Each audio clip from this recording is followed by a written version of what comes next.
오늘 함께 나눌 말씀은 잠언 16장 6절부터 11절까지 말씀입니다. 잠언 16장 6절부터 11절까지 말씀을 같이 읽겠습니다. 인자와 진리로 인하여 죄악이 속하게 되고 여호와를 경외함으로 말미암아 악에서 떠나게 되느니라.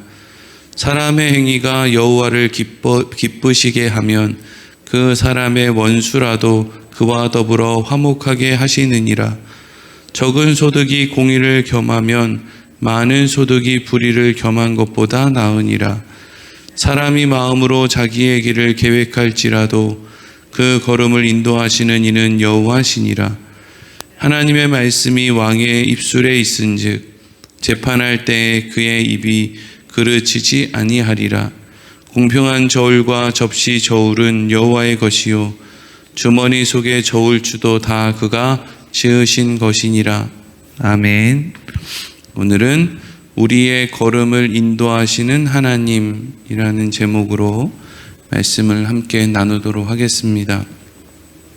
잠언 16장의 말씀은 우리가 어제 함께 말씀을 시작할 때 인간의 분명한 한계, 그리고 그렇기 때문에 반드시 이 땅 가운데 있어야 할 하나님의 섭리에 대해서 말하고 있다라고 말씀을 드렸습니다. 최고의 지혜를 가지고 있던 솔로몬이 최고의 권세를 가지고 그의 백성들에게 행한 일은 행복을 주는 것이 아니라 고역과 무거운 멍에를 지어준 것이었다라고 말씀을 드렸습니다. 그러니까 그 누가 계획을 세우고 누가 지혜를 짜고 누가 대단한 권세를 가지고 있어도 결국 하나님이 함께하지 않고 하나님이 돕지 않으면 결국 아무것도 아니라는 것을 우리가 알 수 있게 되는 겁니다. 솔로몬도 그리했는데 누가 그보다 낫다고 할 수 있겠습니까? 솔로몬이 그 권세를 가지고도 그것밖에 못했는데 누가 힘이 모자라서 반대하는 사람이 있어서 내가 하는 일을 못하는 거야 라고 할 수가 있겠는가 하는 것이죠. 그래서 지혜로운 사람은 어떤 일을 하든지 간에 자기의 계획이나 자기의 힘을 의지하는 것이 아니라 누구를 의지해야 될까요? 하나님을 의지해야 됩니다. 근데 이제 이걸 오해하는 사람들은 하나님을 오해한다고 하는 것이니까 결국 기도하고 하라는 거 아닌가? 그래서 열심히 본인이 생각하고 있는 것을 하나님 앞에 기도하고 그 다음에 자기가 생각한 것을 행하려고 합니다. 그래서 여러분, 세상에서 제일 무서운 사람은 기도 많이 하는 고집스러운 사람입니다. 교회 안에서 절대로 화해, 용서, 타협이 이루어지지 않는 이유는 기도하는 사람들 때문입니다. 얼마나 고집들이 센지, 난 기도하니까 나는 이 기도하는 이 행위 때문에 하나님을 의지한다고 생각하는 거예요. 천만의 말씀입니다. 달림에게 비는 사람, 또 어디 나무에다 비는 사람, 부처님한테, 알라신에게, 세상 모든 천지신명한테 비는 사람, 그리고 하나님에게 비는 사람, 차이가 없습니다. 고집스러움만 남을 뿐이죠. 그렇다면 우리가 우리의 힘, 우리의 지혜를 믿지 않고 하나님을 의지하며 산다라는 것은 무엇을 의미하는 것인가? 내 뜻대로 되지 않는 것에 대해서 감사할 수 있는 마음을 갖고 사는 것입니다. 이게 하나님을 의지하는 겁니다. 내가 열심히 기도해서 내가 세운 계획을 무조건 관철시켜야 돼. 이게 하나님을 의지하는 게 아니고요. 내 뜻대로 안 되더라도 하나님, 저는 하나님을 의지하기 때문에 내 뜻대로 안 돼도 이 세상을 하나님이 책임져 주실 줄로 믿습니다. 이게 하나님을 의지하는 거라고요. 그리스도인들이 이걸 모릅니다. 아니, 알려고 하지 않습니다. 내 자식이 이번에 대학 시험에서 떨어지더라도 하나님, 내 자녀의 인생을 하나님이 책임져 주실 줄 믿습니다. 이게 하나님을 의지하는 거라고요. 하나님, 내가 1년 동안 열심히 기도할 테니까 우리 자식은 반드시 붙여주셔야 됩니다. 이건 하나님을 의지하는 게 아니에요. 자기 생각과 자기 계획을 의지하는 거죠. 자, 그래서 오늘 9절 말씀, 오늘 6절부터 11절까지 말씀 가운데 어떻게 보면 가장 중요한 핵심 결론의 말씀을 담고 있는 9절 말씀을 먼저 같이 읽겠습니다. 시작. 사람이 마음으로 자기의 길을 계획할지라도 그의 걸음을 인도하시는 이는 여호와시니라. 아멘. 여러분, 이 말씀 여러 번 들어본 말씀이지 않습니까? 근데 여러분, 이 말씀을 오해하는 사람들이 있어요. 어떻게 오해하냐 하면 이런 식으로 생각하는 거예요. 내가 마음으로 나의 길을 잘 계획해도 그것을 이루기 위해서는 하나님이 도우심이 필요해. 이런 식으로 생각을 하는 거예요. 그래서 내가 계획을 세워놓고 날마다 새벽이든 낮이든 밤이든 하나님한테 기도할 때, 하나님, 내가 이런 계획 세웠으니까 이 계획을 꼭 이루어 주셔야 됩니다 라고 기도하는 거예요. 이걸 내가 아무리 계획을 세워도 그 걸음을 인도하시는 이는 하나님이니까 하나님이 날 도와주시지 않으면 내 계획이 이루어지지 않아. 이런 식으로 생각을 하는 거예요. 이 말씀은 지금 그 이야기를 하고 있는 게 아닙니다. 이 이야기는 무슨 이야기를 하고 있냐면요, 내가 아무리 오른쪽으로 가는 계획을 세워도 어느 순간 정신 차리고 보면 하나님이 나를 왼쪽에 세워두신다는 거예요. 내가 아무리 왼쪽으로 가려는 계획을 세워도 어느 날 정신 차려보니까 내가 오른쪽에 서 있는 거죠. 여러분들이 그래서 지금 부유온누리교회에 와 있는 거 아닙니까? 우리 부유온누리교회 성도들 중에 누가 부유온누리교회 지금 2022년도 11월 달에 누가 부유온누리교회 다닐 걸 옛날부터 계획한 사람들이 있겠습니까? 10년, 20년 전에는 다 자기들이 다니던 교회 다니고 있었겠죠.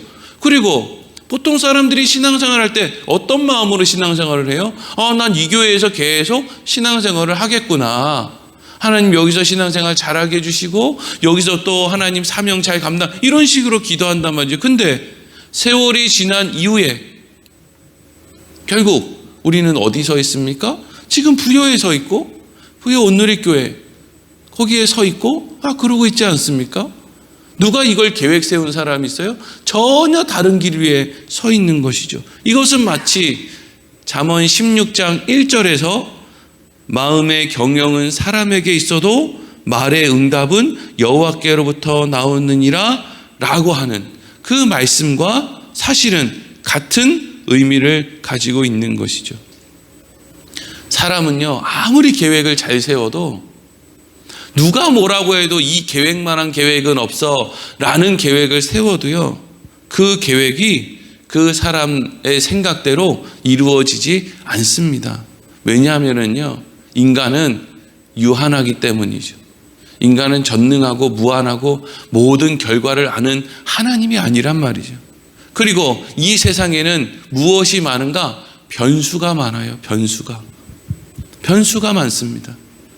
그래서 어제까지만 해도 아파트를 사야 된다 그러다가 오늘은 또 아파트를 팔아야 된다 그러다가 또 며칠 지나 보세요. 이제는 또 아파트를 사야 된다고 말할 겁니다. 어제 어이구 멍청아 너는 왜 그렇게 사니? 라고 한 사람이 시간이 지나고 보면 가장 지혜로운 사람의 평가를 받고 있는 사람이 있고, 어떤 사람은 야, 저 사람 참 지혜롭다라고 하는 사람이 어느 순간 제일 미련한 사람의 자리에 서게 되는 때가 있는 거예요. 그렇기 때문에 지금 궁극적으로 잠언이 말하고 싶은 게 뭐예요? 하나님이 이 세상의 역사 가운데 개입하시는 거, 간섭하시는 거, 하나님의 섭리가 이 세상의 역사 가운데 있는 것이 얼마나 다행인가, 이걸 이야기하고 있다고. 내 계획대로 되지 않는 것이 얼마나 다행인가. 솔로몬이 인생 가운데 내 계획대로 되지 않은 게 얼마나 다행인가 라는 생각을 누가 한다고요? 그 지혜롭고 권세 있는 솔로몬이 하는 거예요. 내 뜻대로 안 되고 하나님 뜻대로 되는 것이 얼마나 다행인가. 이게 지혜로운 사람의 결론이라고요. 그래서 이러한 생각, 사람이 마음으로 자기 길을 계획할지라도 그 걸음을 인도하시는 이는 여호와십니다 라고 하는 그 말씀을 가지고 이제 6절부터의 말씀을 보겠습니다. 우리 6절 말씀 같이 읽겠습니다. 시작. 인자와 진리로 인하여 죄악이 속하게 되고 여호와를 경외함으로 말미암아 악에서 떠나게 되느니라. 아멘. 어떤 사람이 죄악으로부터 자유를 얻는 자리에 서 있어요.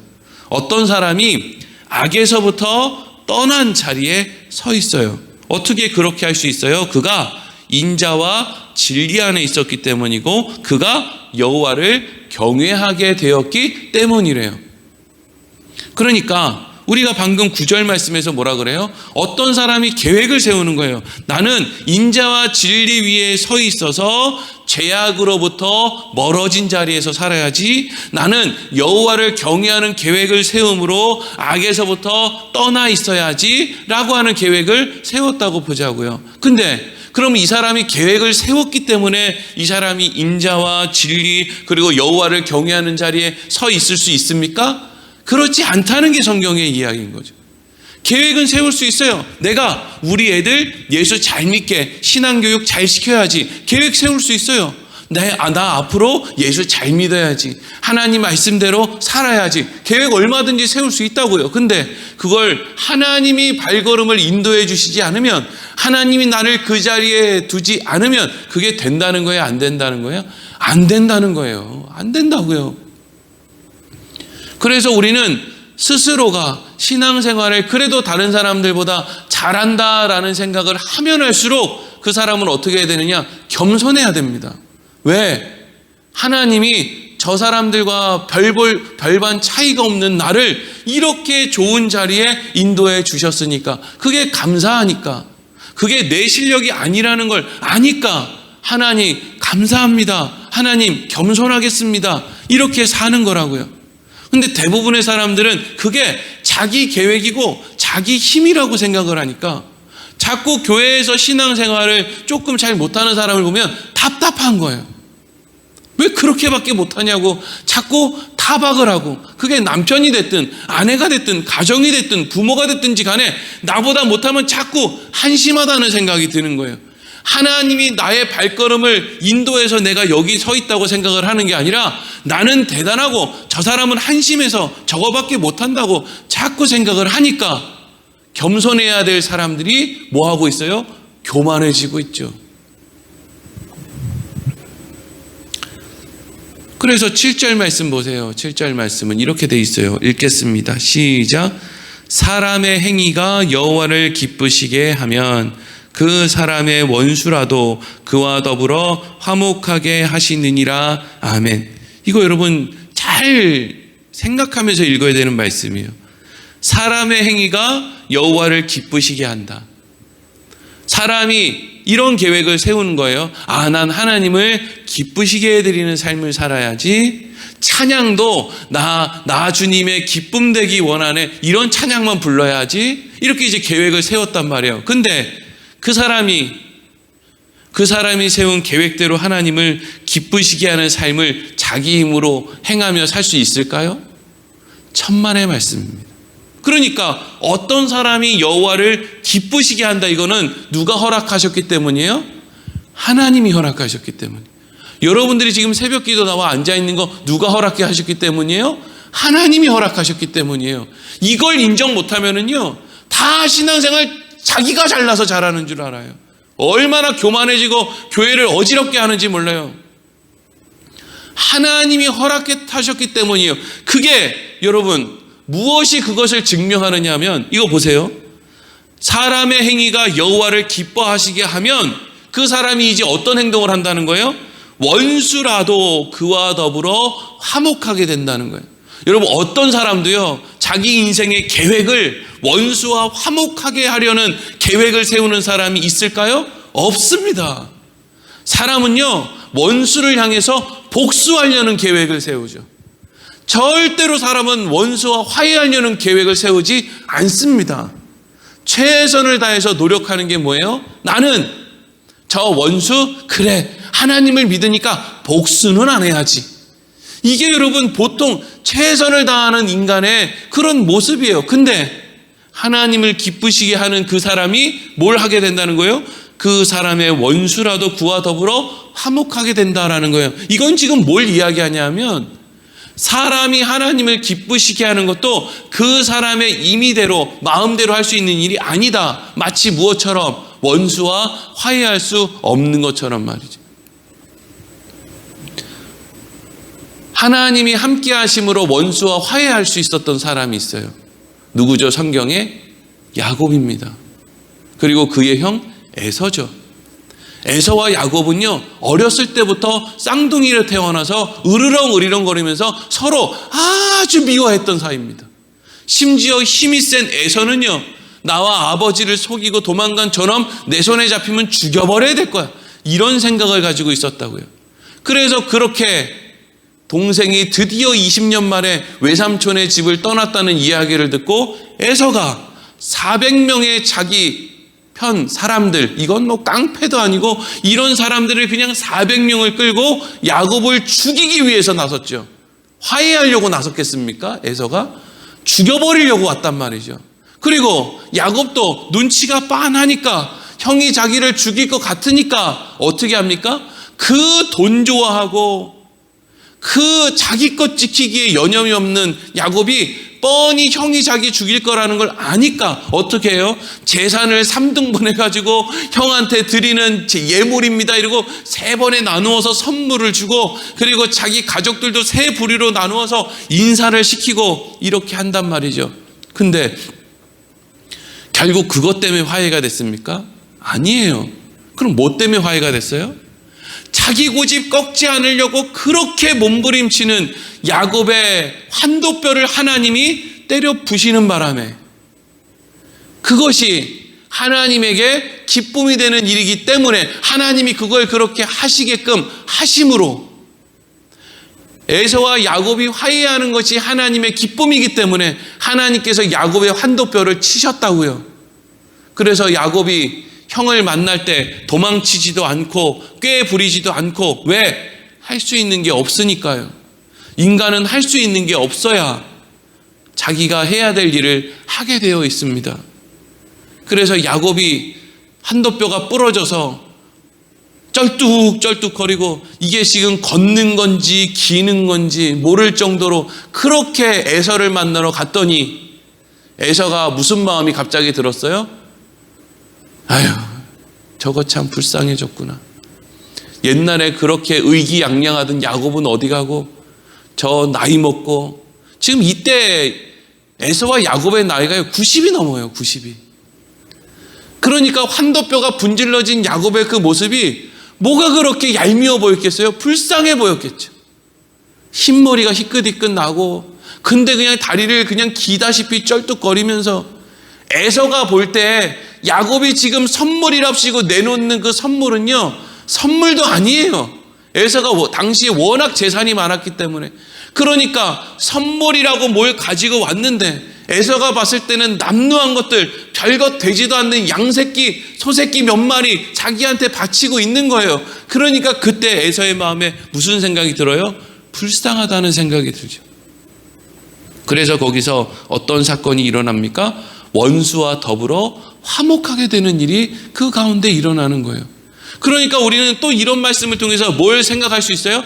아, 인간의 계획은 원수를 향해서 복수하는 게 인간의 계획이라면 하나님의 섭리는 원수와도 화해를 만들어내는 것이 하나님의 섭리로구나. 그러니까 결론적으로 우리는 무엇을 사모해야 되느냐? 내 계획이 관철되는 것을 사모하는 것이 아니라, 하나님, 우리는 어리석고 연약하고 미련하니 하나님의 뜻, 하나님의 계획이 나의 삶 가운데 이루어지기를 소망합니다.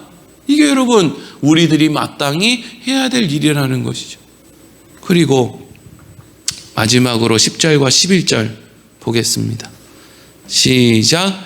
하나님의 말씀이 왕의 입술에 있은즉 재판할 때 그의 입이 그르치지 아니하리라.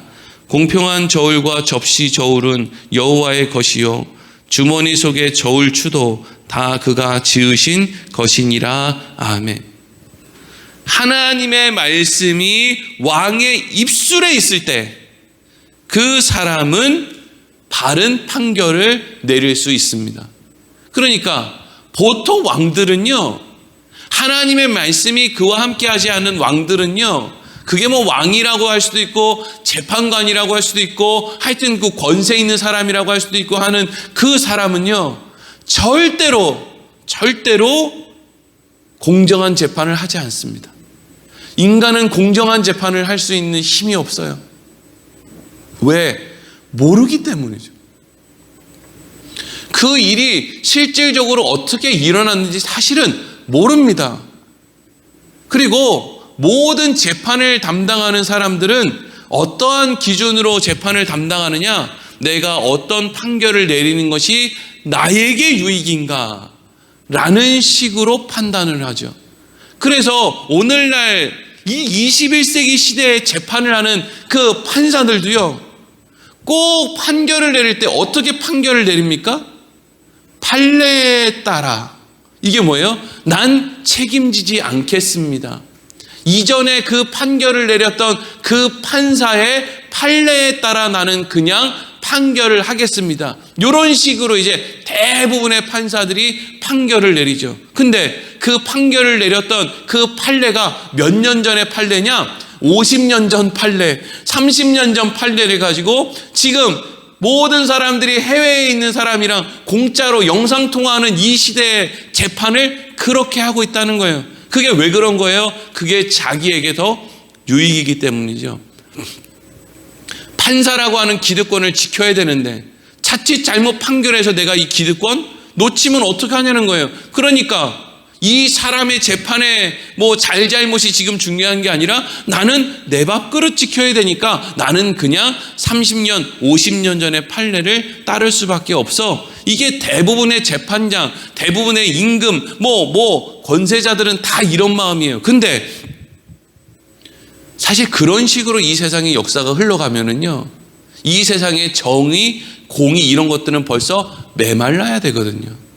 근데 이 세상의 정의와 공의가 메말랐습니까? 그렇지 않습니다. 그렇지 않은 생각을 가진 사람들이 반드시 우리와 함께 살아가고 있어요.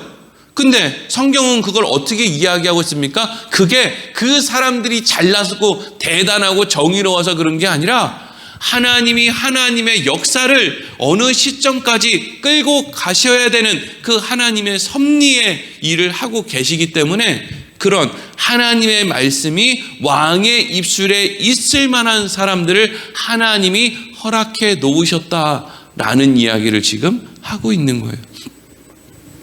하나님의 섭리가 아니면 이 나라는 지금 이런 모습이 아닙니다. 이승만 대통령, 박정희 대통령이 잘해서 지금 이 나라가 이렇게 된 게 아니고요.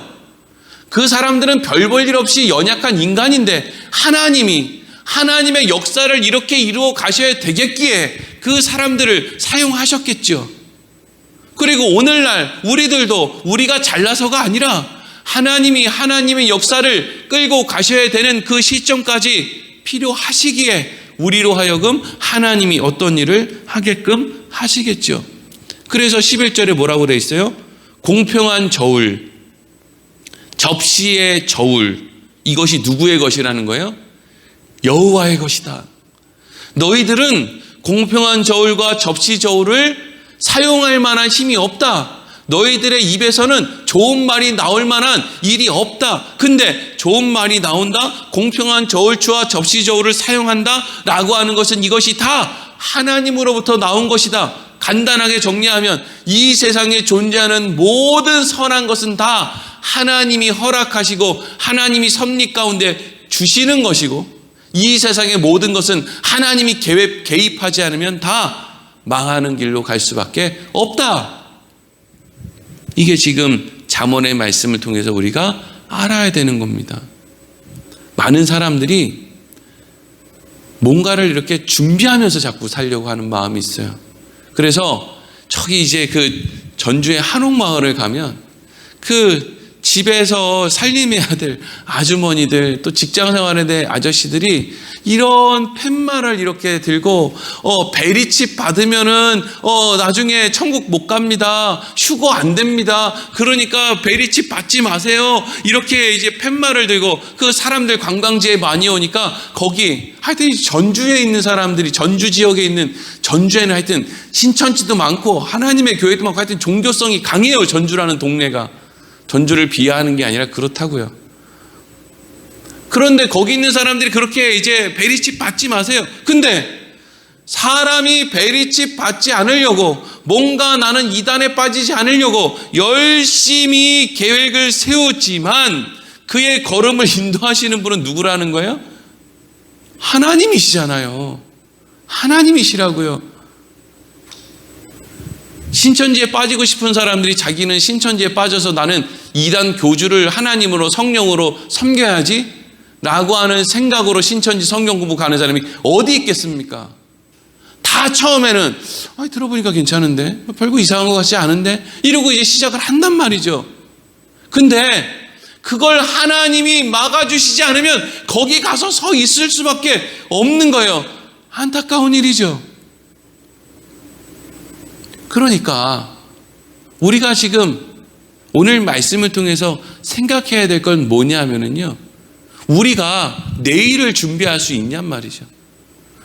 내일을 준비할 수 있나? 사실 우리는 내일을 준비할 수 없어요. 마지막 때에 우리는 내가 깨어 있어야지. 그래서 마지막 때에 깨어 있기 위해서 나는 오늘 뭘 준비해야지. 그거 준비할 수 있습니까? 그때 마지막 때 사람들 다 휴거되고 난 다음에 그때 일을 우리가 준비할 수 있습니까? 사람들은 준비할 수 있다고 자꾸 목사들은 깨워서 뭘 준비하라 그러죠. 아니요. 성경이 이야기하는 건 그걸 준비하라는 게 아니에요. 성경이 이야기하는 것은요, 내일은 그 걸음을 인도하시는 하나님이 책임지실 때니까 우리는 뭘 하라는 거예요? 오늘을 살으라는 거예요.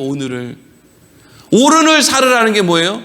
아버지, 오늘 훌륭한 아버지로 사세요. 어머니, 오늘 훌륭한 어머니로 사세요.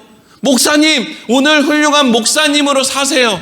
난 미래를 준비해야 되니까 더 큰 일을 위해서 오늘 성도들 거들떠보지도 않고 그냥 나는 미래를 준비해 더 큰 일을 위해서 오늘을 투자하는 거야. 그거 하지 마시고요.